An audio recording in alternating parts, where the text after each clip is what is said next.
Lightning like Steve McQueen. I'm in the fast lane when the light turns green. And I built tough, I ain't nothing but grit. Cause I made rugged blood, sweat, and spit.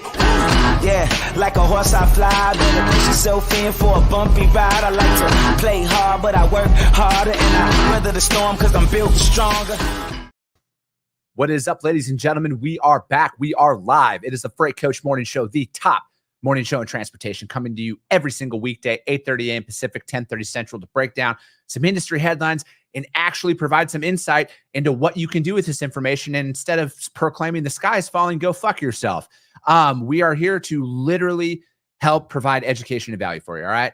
I fly the American flag behind me for a reason. It is because I want to see everybody live out their American dream like I'm living out mine every single day. And collectively, we got to bring some more reality into this industry by people who have actually done the job, as opposed to people who kind of think trucks look cool. Nothing wrong with that. I think trucks look cool as well. But if you've never been in the trenches and you've never made a cold call and you've never worked through a market shift and you're trying to position yourself as somebody who knows what they're doing, it's very different than theory and actual experience are very, very different. That's out there. But yeah, as always, Whitney Fowler, happy fucking Friday. Look at this. We're already going. We're already going hard. We're going hard in the paint. It's Freight Friday out there. Got to give a shout out to my friends over at VHub, though, you guys. VHubApp.com. They are the reason that this neon light is blaring orange for you every single day, and they keep that light on for you.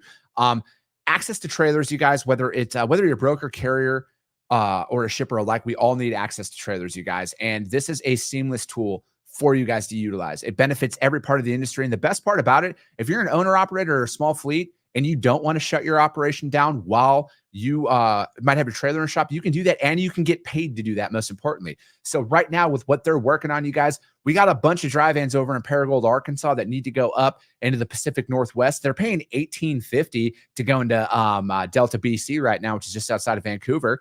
And that's on top of the revenue that you get by loading out that trailer, you guys. So think about that. That's a great way for you to help offset the fuel costs as well as the rising maintenance costs that are out there in the market. And then they also have them, if you don't have Canadian authority, you can still snag it in Paragould and go up to Orting, Washington, which is 20 miles outside of Tacoma. You get $1,550 to do that. And then they got some, if you're down in sunny Florida right now, going up to Milton, Ontario, out of West Palm Beach, you get $1,500 on that, excuse me. And then they also have one in West Palm Beach going up to just outside of Montreal and Côte Saint-Luc, Quebec. Stacy Steen, you're in the audience already. Please critique my French on that. But again, you guys hit him up, vhubapp.com. Xavier Campos, he's already in the audience right now, as well as my friend Stacy Steen. She's in the audience. Hit them up, you guys. Let them know that the Freight Coach sent you, though. As always, I appreciate all that support. Zach Williams, what's up? Let's fucking go. You are correct. Zach's with SPI. You guys hit him up if you guys want to become a freight agent and take control of your financial future. Xavier Campos, yes, it is the 100th episode that's out there. Sonny Sharma, good morning. Good morning, Stacy. Cody Kohler, good fucking morning. I'm going to bring my guest up here. He's my man. He's out of Texas, Dallas, Texas, DFW, Mr. Hayden Allred. Hayden, what's going on, brother? How are you? I'm fantastic, man. 100 episodes. And yeah, all your options. It was me, man. I'm stoked to be here. Congratulations. That's another small milestone to add to on the belt for you, dude. It's wild because like I'm gonna go on a little bit of a fucking rant here. All right, I'm here for it. Legitimately, you guys, 2 years ago, a little over 2 years ago, when all this stuff started, yeah, I was literally out of a job. It was the beginning of the pandemic. And I just like literally, my biggest thing with all of the content that I put out there is I just want people to see that like what it really fucking takes. All right. And like, I don't have shit figured out, and I'm never going to proclaim to be like, oh, follow this path. But one thing I do have figured out is that you got to work your fucking ass off if you want stuff. All right. Like we literally, like, again, like I lead in with the show about this. I fly the American flag for a reason in here, because this is an opportunity that very few people get to experience. What we get to do here in this country, and the fact that I've been able to accomplish what I've been able to accomplish in 2 years in the middle of a pandemic, it just shows like it's a relentless pursuit. But if you want it bad enough, you guys, the only thing that's ever going to fucking stop you in your life is you. All right. It's a very, very hard conversation I've had to have with myself numerous times. All right. It's why it's like my main driving force. Now it's like, I just want to prove like, and it just shows how capable we truly are because like, man, I barely got into college. All right. Like barely got into college. I've struggled with school my entire fucking life.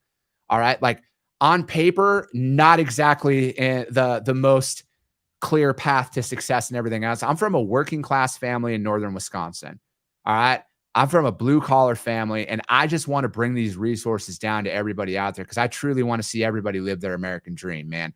I want to see everybody succeed as much as possible. I think that no matter what's going on in the world, we got to realize now more than ever how alike we really are and how to me, it's like an us versus them mentality, man. It's an us versus them. It's the working class. It's the heart. And it's like the 99% of the people on this earth that are in this, man. And it's like, it's my duty, I think, and I was just talking to a client of mine about this on our first call this morning, it's like, my family immigrated here in the early 1900s. My family fought in wars for America and everything else. And I feel like it's my fucking duty to honor the sacrifice of them and everybody else that have given me this opportunity to be in this position to do what I'm doing day in and day out, man. I just feel like it's my absolute duty to do this and to help everybody succeed because it's not about like this pie is big enough for us to all get fat and happy on. There is so much fucking opportunity that's out there, but we just need more individuals just willing to step up and say this and collectively show it. And like, that's my thing, man, is like, I just want to show that it can be done. Like there's nothing about me that the only thing that's special about me, in my opinion, is that I will fucking outwork every motherfucker who comes in here because again, when I say I grew up in a blue collar family, like I've done physical labor and manual labor before, man. I ain't going back to that shit. And I respect those people who put in that work every single day so much more because I've been in that position. I know how hard they work. I know how hard truck drivers and dock workers and everything else bust their ass, the farmers, to put food on our plate and all that shit, man. I appreciate that stuff because I've done that stuff. What an exciting time to be alive, man. Because at the end of the day, you have this. You have basically superpowers in your fingers. There are no limitations. Yes. Dude, there's not. And we are, to me, it's every opportunity is literally, like you said, in your hands right now. Every opportunity. And frankly, it's like, at the end of the day, like, what are you afraid of? Like the hate, like some people are like, oh, I'm afraid to put myself out there because what if somebody doesn't agree with them? Pretty simple response, you guys. Fuck them. That's their problem. All right. The hate's not as bad. Like, yeah, do people talk shit? Yeah, people are going to talk shit. Who gives a fuck? Like to me, it's just like in the sales process, dude. And you've been in sales for a long time too. 99% of the time you're told no. And it's by people who you're probably never going to interact with in your life. And I guarantee if you did interact with them in your life outside of a work setting, you'd probably have a beer together and have a pretty good fucking time together. It's just one of those things. Like, who cares? Yeah, no, absolutely, dude. And that's where I think from a sales standpoint, especially, is when you go from being worried about being the likable guy, which was a problem I struggled with for a long time, and being the yes man. You got to find yourself though. You've got to find that confidence, that conviction to just stand on firm ground when you're faced with that adversity, the pushback, or whatever it is. Like, dude, it's like, all right, man, I know you don't know me, but we're gonna have a conversation. Yeah, dude, and and again, like I know. Because this is the fact that I say fuck and everything, I curse and everything on my stuff. I know that's like a point of, some people it's off-putting to them, and that's fine. That's fine. But to me, just know, like I'm living my truth. Like, if when a lot of you meet me outside of this, you'll see that this isn't a facade. Like I go to bed at night knowing that I'm literally being myself. And I promised myself. The most important person, I promised myself when I looked in the mirror and I said, I'm going all in on myself and I'm going to start my company. I said, I will never be another version of me but me. And like you saw, like the sales side of like I call it the corporate Chris version. Yeah. Because I played those games, man. I was fucking miserable every single day.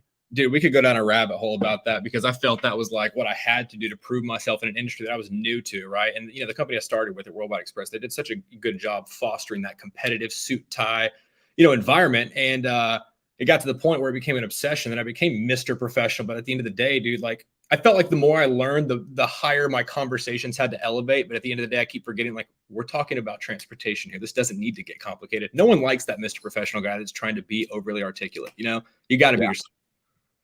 Dude, absolutely. I agree, man.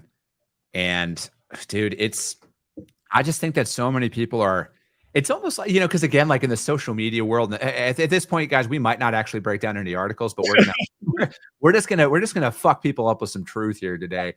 I just think that in the reality, like you see that, like especially in the social media world, you see a lot of people out there like, oh, just be authentic, be authentic. You got to truly accept who you are as a person, and you can't be 80% authentic. You know what I mean? Like you can't be 90% because you're being inauthentic at that point. And they're like, oh, well, if I do this, and it's just like, dude, at the end of the day, like, again, I follow Andy Frisella religiously. He's the Real AF podcast, and he talks about this a lot. The reality is, you guys, is 50% of the people out there are going to like you and 50% of the people won't. Focus on the 50% who do. Because the other 50% who don't will never give you their business anyways. Absolutely. And you can't please everybody. Like you're just going to run yourself ragged, stressing out, trying to. Let it go. Accept it and move forward. Connor Foster indirectly just has the greatest dad joke ever by tying in a phenomenal song of Put Me In, Coach, I'm Ready for Freight. I love it. I don't know if you guys remember that song. Maybe I'm dating myself there, but Put Me In, Coach, I'm Ready to Play. I only played baseball for like, I think 19 years. I think I can remember. It's got a little bit in the back of my head. 19? Oh, okay. Like you're out there. So, dude, what's new with you, man? Like, I guess we could start talking a little bit about stuff. So, again, obviously JD Redmond, he's with V-Hub. He's a really close personal friend of mine. And, it was funny when he emailed and said, hey, you need to put Hayden on. I'm like, dude, Hayden and I literally just talked a couple of weeks. Yeah, right. I was like, yeah. It's so funny because, like, you look at the metrics of our industry, and it's probably the most fragmented out there that I know of, right? It's from a economic standpoint, it is massive, but there's it is the smallest circle for industry professionals here in the United States that I could even imagine anywhere else. Yeah, dude, it really is. Like but that's the thing, man, is it's like, dude, to kind of tie in a lot of, like, again, it's like, this is the biggest small industry out there. And like, that's why, again, about another sales tip, that's why it's always so important to do the right thing, even in shitty situations. For sure. Because like, I look at it like this, man, when you're coming up in sales, and some people, like when they're working for a smaller organization, like, again, this isn't like counter to what a lot of people publicly come out and say, like a lot of the big 3-letter brokers that are out there, like, you don't mistakenly become a multi-billion-dollar company. Like, just throwing that out there, like, yeah, everybody has bad apples. It doesn't matter where it comes from. But and then they're like, oh, well, I'm trying to build my book of business, but I don't have this.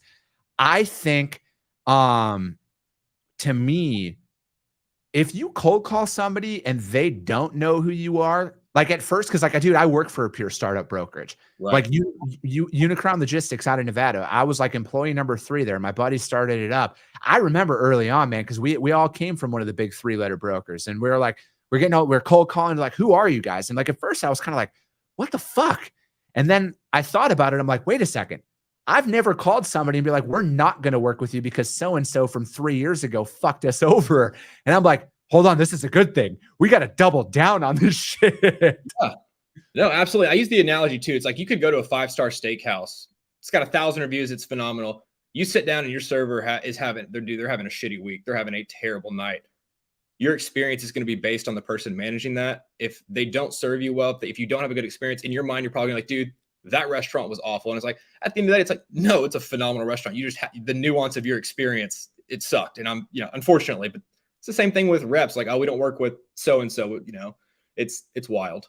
Yeah, dude, it is. But again, like, back to that, doing the right thing in shitty situations is, you never know where someone's going to end up in 5 years or 10 years. And, I'm just going to use Coca-Cola as an example. They're a massive company that's out there. What if that person today, in 10 years, is the chief supply chain officer at Coca-Cola, and they remember how you treated them 10 years ago and they onboard you based off of that principle? That's how the real world works, is when you provide value for others, they will never forget that, because it's so easy to take the easy route. And that might have, sounded, whatever, but it's like, that's why people seek that out. That's why they try and like fabricate a lot of this stuff out there, because it's easier to do that. But like having those hard conversations, ripping that Band-Aid off is going to pay off for you tenfold. You might lose that customer. I'm not going to say that you won't, but I'm a man of faith, contrary to what my language might be in other people's opinions. Hold on. On that real quick, let's just clear the air. Words cannot inherently be bad. It is about the intention. It's just a sound. All right, I digress. But my thing is, though, is I feel like you will be rewarded long-term in another facet, whether it's another customer or another good deed. Like all of this shit's tied together, and like, that's just my main goal with a lot of this stuff, is I just want to provide value for others. And it's like, if somebody comes to me as a prospect of mine and I know my services aren't what they're looking for, I'm not going to try and sell them on anything other than, hey, this is what you actually need to look into. Like, those are the greatest messages that I get from people are, hey, 6 months ago when we talked, you were right. That is actually what we needed. And we appreciate you for being honest, because I know when they need me, eventually they're going to not think twice about my services, and they're going to recommend me to everybody at that point. Yeah, because you could have gone the traditional route that our industry kind of has a rap for, is the overpromise, underdeliver, where you're looking for early, low friction early entry point, but it might not be what you do best. But you're going to tell them, hey, let's get this relationship going, as opposed to kind of genuinely putting their interests first, specifically, and maybe telling them something they weren't ready to hear, they weren't even aware of, that doesn't land you that business out the gate. It's like, at the end of the day, your name's tied to it. It's like, hey, this is what you're looking for. I'm telling you, this is what I think it is. If you don't want to go that route, that's perfectly fine. But I'm your guy.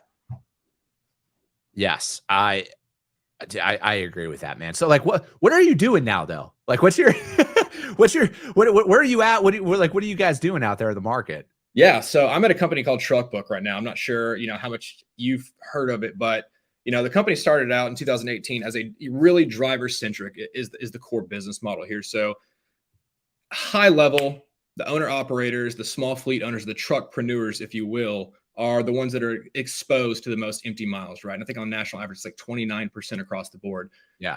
That's a lot of money. That's a lot of inefficiency. In today's market, it's kind of hard to stay afloat because they're not the ones that have the direct relationships with the shippers, the good freight, the dedicated stuff that makes sense. So they kind of rely on piecing the puzzles together on load board, which, let's be honest, kind of scraps.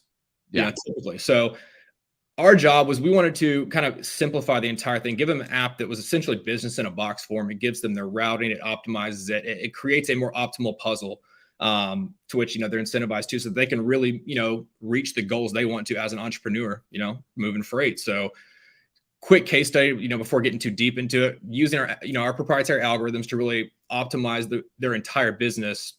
For the ones that we've captured and run like a true data set on, and I'll have to get the specifics on it, but it went from about being 28 to 29% empty miles down to about 8.5 touching 9, just with what we have so far. And we're really just in the beginning stages of this. So things are getting really exciting over here. Dude, I love it. I just like, because to me, like, when it comes to technology, when it comes to the advancements of the industry and everything, I love hearing like unique angles to it, because I think that, a lot of people, like, let's call it what it is, man. Like, people like to emulate other business models and everything else and try and do it a little bit differently and make it their own. But it's kind of like a regurgitated version of itself that's out there. That's why I love people who are like taking something brand new, like shameless plugs to a lot of my advertisers. A lot of them are trailblazing very uncharted territories that are out there, instead of falling into the traditional routes that you see. And I just love anything. Like, again, my dad was an owner op. He was a small business. He was, I love seeing technology that's brought to the table that benefits the driver and that one person operation that's out there. Because again, as a pure startup right now, man, like, I look at investments in technology of how does this save me time so I can focus on what I know how to do. And that's run my fucking mouth in the form of sales. Right. Yeah, because think about it. Let's say, just a practical example. You're an owner op and you've got kids. It's Sunday and Chris has a baseball game on Thursday. I've got X amount of days to drive. I know I need to make X amount of revenue. I want to be able to plug all these figures in, these preferences that really fit my lifestyle, help me make the kind of money I want to make, and then create something around that as close to that as possible in an optimal form. In the actual definition of it, is what we are trying to accomplish, because it goes back to the sentiment of you take care of your employees, they'll take care of your business. It's kind of with the drivers, like ties directly into what we're, the topics that we're going to discuss today is there's going to be a disparity and a gap of what our current driver is compared to the next generation stepping into it. You look at the current treatment across the board where some drivers aren't allowed to use restrooms. We have to make this a much more appealing gig and really shine light on this. Can be a very successful, and a thriving business for people. No, and that's exactly it, man. And I guess we'll touch on some articles since you brought it up, Hayden. Yeah. Apparently, it's Hayden's show, and he's leading. I'm just kidding. My world in a minute. Yeah, exactly. It's Hayden's world. I'm just living it. Well, according to some of the posts you put up there, man, that's how your daughter feels. I love seeing those posts, man. It's so funny. Funny, dude, ever since I've tried to get off the other social medias that are toxic and really focus on LinkedIn. And I can't tell you how much it's improved my life as far as the network, the relationships I've been able to build, the opportunities it's opened for me. And I feel like I kind of just got started. But the day I stopped trying to be the professional industry stuff, and I was like, I like posting that cliche dad or just like dude related stuff that we know you and I connect on and are relevant as humans. But sometimes that facade of the buyer seller in the professional world, we can't get past it somehow. Since I've started doing that, the amount of connections I've made and real conversation I've been able to have exponentially increased. So it's been a lot of fun too. Yeah, I think it's funny that some people are like, "Oh, there's rules." Fuck, dude. No, I could give two shits less what somebody posts if it's a personal post on LinkedIn. The only ones that kind of like rub me the wrong way are like, "Oh, I probably shouldn't be posting this." No, you're intentionally doing that for attention. Yeah. But I think, like, dude, I love seeing the human side of things because I'm a father. I'm married. I have a family. I love seeing that out there. I love seeing people talk about their families because it humanizes all of this shit, man. We're in a digital world.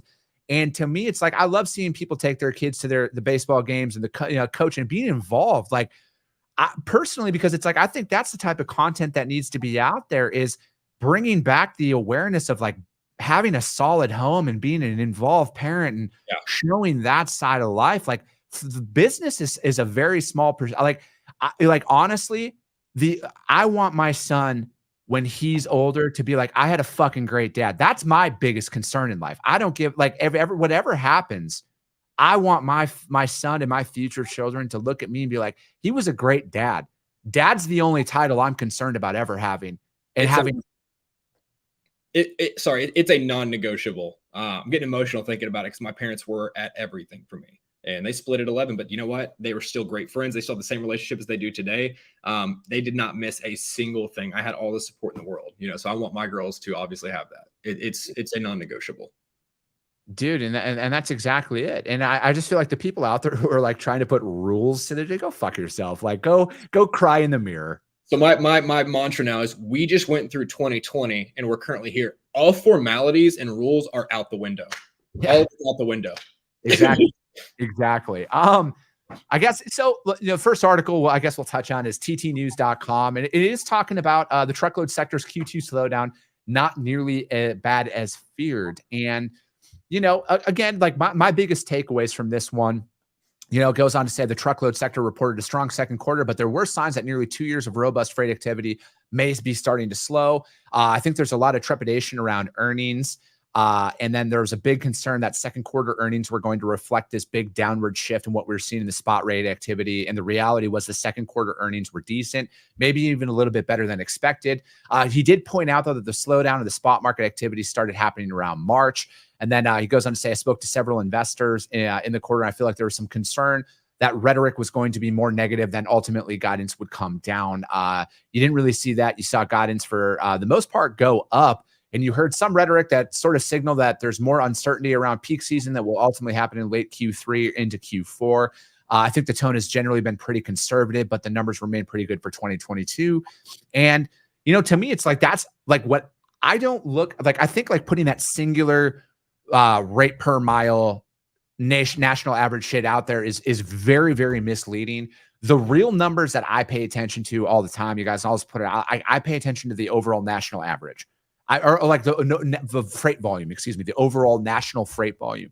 And if you're looking at it, I get a lot of excitement when it comes to overall freight tonnage. Like that report, the article that I broke down yesterday about there being still at an elevated level. Like rates fluctuate. All right. Like anybody out there who's an experienced broker knows Friday in LA, the rate at 7 a.m., very different from the rate at 8:30 a.m. You know what I mean? So it's like, that's just how the spot market and the free market will always operate. But overall freight volumes are up and they continue to remain strong. It's not to say that there's not volatility out there. Sure. And it also comes down to, the lens that you're looking through in this, because if you're a massive company that has billions of dollars worth of freight and you have something to compare to year over year, you can see like, oh yeah, it's down. It could be an easy indicator. For myself, I don't feel the effects of that because we're a smaller company and we're on a ramp right now. Personally, we've got more work than we can, handle in the best way possible. So I can't feel the effects of these articles and the things that are on from the lens that I see this through. And that's where I try to remain grounded. Yeah. And that's the thing though, because again, it's like a lot of these are like my problem. And like one of the main reasons why I break a lot of this stuff down, you guys, is because I just know if you brought some of this information to a shipper and said, hey, this is what's going on, they're going to fucking kick you out of their office. They don't give a shit. You need to provide solutions for your customers. It's that simple, and like, yeah, there's some great information like this one. Hey, you know what? The market slowdown isn't nearly as bad. That can bring a sense of ease to a customer who might have had a lot of volatility that's happening. So you can take this information and apply it that way. But, again, that article was from ttnews.com. Truckload sector's Q2 slowdown, not nearly as bad as feared. And, to me, it's always going to be about how do we take a lot of this information to bring it to somebody and have them see a difference in their business. And again, rest assured, you guys, you need to find solutions no matter what the market is, because the only certainty in freight, and I can say this over my career, is uncertainty, because you just never know. You never know what's going to happen. There's so many factors that can affect a freight market: weather, pending weather, potential storms, shakeups in the market, traffic delay, fucking everything I've seen over it. But what hasn't changed is the fact that you need to provide a solution. You still need to show up for your customers no matter what. Dude, agreed. And it's really important for people like myself to be involved with people like you. You've been doing this much longer than I have. You've seen the cycles, the ups and downs, the worst of the worst, the best of the best. I've only been doing this for coming up on 5 years now. It feels like a decade, honestly, but it's kind of fun. I love, the reason that you kind of bring this down to the human level and you simplify, you kind of have that real talk. And it's like, look, dude, I don't care what article you read. I've seen it all. I've done it all. At the end of the day, there is opportunity out there. There is problems to solve. You've got to figure it out, though. It's going to be more difficult for some than others, but it takes that relentless grind, that you're talking about. It's very, very true. Matt Fink, you are right. Honey down, setting your sights on that amateur Joe. I love Joe Rogan. I can't call him an amateur. Joe Rogan he's phenomenal. Love Joe Rogan. I don't agree with there's some things I don't agree with, but I love that guy. I think he's phenomenal. But what's funny, Hayden, is there's a lot of stuff I see that I don't agree with, but I'm not going to hate the person for it. Yeah. Scott, you are right, man. 100. Let's fucking go. And I love what you throw up. I thought, dude, I misread that. I thought it said I love throw up. Keep it up. I was like, good God, man. All right. What's up, brother? Corey Collins says already. Love that guy. Scott comes back with relationships, communication, relationships. Amen to that. Next article was from the JOC. Lack of system harmony constrains 3PL revenue growth. This is written from my friend Eric Johnson. Breaking it, and it goes on to say, breaking down the silos is a huge and very practical way. Brian Glick, he was on my podcast last week. He's with Chain.io. The first is the ability to cross-sell. Most global 3PLs, one group literally has no idea what the other groups do, and shippers get no benefit from using the same provider across shipping, customs, trucking, and warehousing. An example of these opportunities that are left on the table, Glick said, is when we worked for a customs broker, which was acquired back in 2018, we had better integrations of the freight forwarding team at FedEx than their internal customs team did. This hamstrings their sales teams who are trying to sell across service offerings and everything else. Dude, it also goes on to say that Shippers lack integration resources. Implementing a single system is hard. Integrating multiple systems into it is also hard. Many small to mid-sized shippers don't maintain an IT department to support that level of intensive implementation and integration it would take to successfully onboard multiple systems. And again, and that's something that, why one of the main reasons why I chose this article was with what you guys are doing out there, like in your product offering, going out there to that smaller fleet who might not have an IT department. They might not have this stuff. And what are those correlations that you guys are seeing? I mean, we're trying to better use technology and understanding and connect the real capacity of America out there in a more direct and streamlined way, right? Because they don't have those relationships, but because, if you can get enough of them autonomously participating on a platform, there's a lot of cool things you can do at that point, a lot of difference you can make, as you continue to ramp and scale that, we're going to have more connectivity, more visibility, and there will be more efficiencies created. All these buzzwords, but it's the easiest way to say it.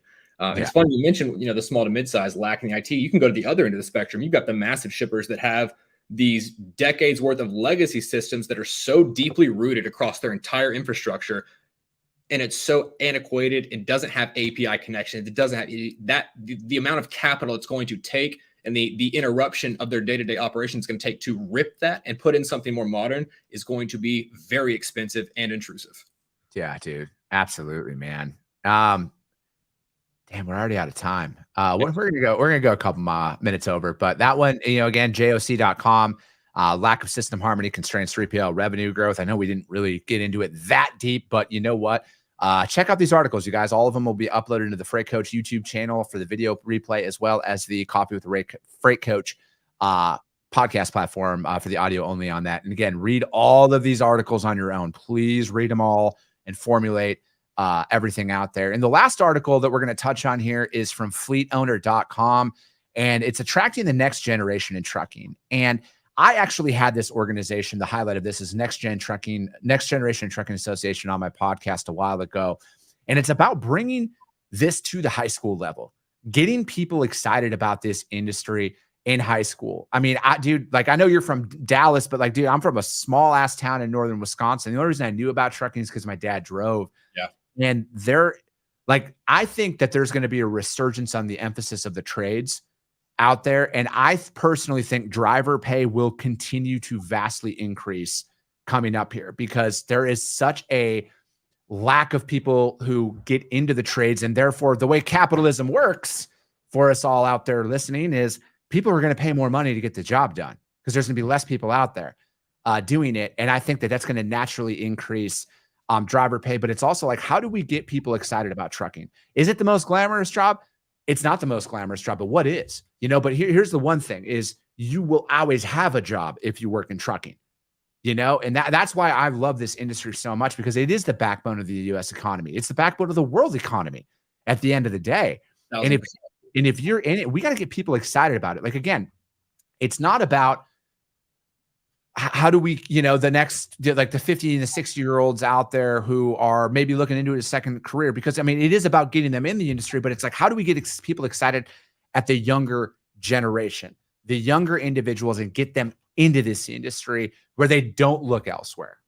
I think a lot of it comes down to optics, right? Because I hate to say it this way, but it's the best way to articulate it is growing up, truck driving was not really looked at as a glamorous or a goal to set your sights on. It was more of a blue collar. The perception may have been because they had no other option, or it was a family thing and it was just something that passed down because they were around it. And I think there's just a lack of overall awareness, education on it. I don't think that they have been treated, appropriately across, at a national scale to where it's a tough life, man, or it has been. So that's why it's so cool to see. So a good byproduct of the whole 2020 thing with our supply chains really getting throttled and people starting to, on a personal level in their day-to-day, feeling the effects of a inefficient supply chain. Without that, you just accept that groceries show up on the shelf. Products are at Walmart, right? Now that we were having these issues, there's visibility and kind of a light shone down on hey, this affects you. I hope you understand the owner operators, the truckers out there, the role they play for our infrastructure to go on. If it stopped for 2 days, do you understand the domino effect that would have? It's people don't understand. Fucking anarchy is what would happen. Yeah. But yeah, you guys, that was fleetowner.com, attracting the next generation in trucking. And again, I want to be mindful of everybody's time because I know you guys are all professionals and you guys are out there working. But that's it for today. Hayden, how does anybody find out more about you or your company or anything what you guys are doing? You can call me, email me, hit me on LinkedIn, go to truckbook.com. We are in the middle of a revamp right now. It's going to bring a broader scope of truly what our core services will be. Right now, it just reflects the app, driver facing, and the technology side. The really cool stuff that we're about to do, because we have that as the foundation, is about to start. And I'll be really excited to tell you more about that. Hell yeah. We'll have you back on when that all rolls out. But that's it, you guys. Episode 100 in the books. We'll be back on Monday because that's what we do. We fucking keep showing up every single weekday, 8:30 a.m. Pacific, 10:30 Central. The Freight Coach Morning Show is the top morning show in transportation. One small favor to ask as we wrap up, outside of you guys having a very phenomenal weekend, share the show if you see value in this, all right? Because at the end of the day, you guys, if you see value in it, your network's going to see value in it as well. And that's how all this is going to continue to grow. I appreciate you guys all so much, and we'll be talking to you soon. Appreciate it, Chris. Thanks.